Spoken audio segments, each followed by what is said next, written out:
রাষ্ট্রপতির বক্তব্য নিয়ে তুলপা সৃষ্টি হয়েছে সারা বাংলাদেশে। তিনি সরাসরি ডক্টর ইউনূসকে অবৈধ সরকার বলে ঘোষণা দিয়েছেন।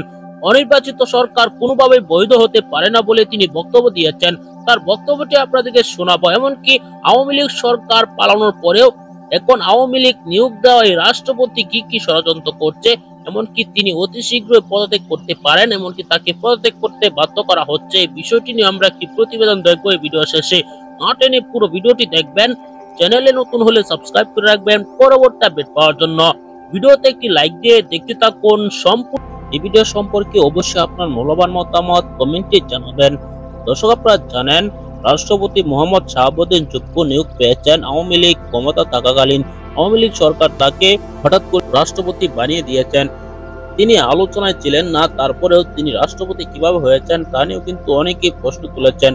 অবশেষে জানা গিয়েছে তার আসল তথ্য। এই রাষ্ট্রপতি মোহাম্মদ শাহাবুদ্দিন যোগ্য তিনি আওয়ামী লীগের খাস কর্মী, এমনকি ছোটবেলা থেকেই তিনি আওয়ামী লীগ করেন, সেজন্যই তাকে রাষ্ট্রপতি বানানো হয়েছিল। এখন পর্যন্ত তিনি রাষ্ট্রপতি আছেন। আওয়ামী লীগ সরকার দেশ ছেড়ে পালিয়েছেন, আওয়ামী লীগের অনেক এমপি মন্ত্রীরা দেশ ছেড়ে পালিয়েছেন। এই রাষ্ট্রপতি মোহাম্মদ শাহাবুদ্দিন যোগ্য তার জায়গায় বসে রয়েছেন। তিনি গোপনে নানা রকম ষড়যন্ত্র করছেন, এমনকি প্রধানমন্ত্রীর সাথেও কথা বলছেন গোপনে। জানা যাচ্ছে এইসব বিষয় নিয়ে একের পর এক ভিডিও ভাইরাল হচ্ছে। এই ভিডিওতে আপনারা দেখেছেন হাসনাত আব্দুল্লাহ তিনি সরাসরি তার কুকর্ম ফাঁস করে দিয়েছেন।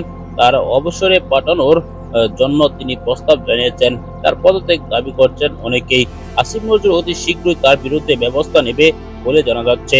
দর্শক, এই ভিডিওতে আপনারা যে তথ্যগুলো পেয়েছেন এসব বিষয় নিয়ে আপনারা কি মতামত জানাবেন।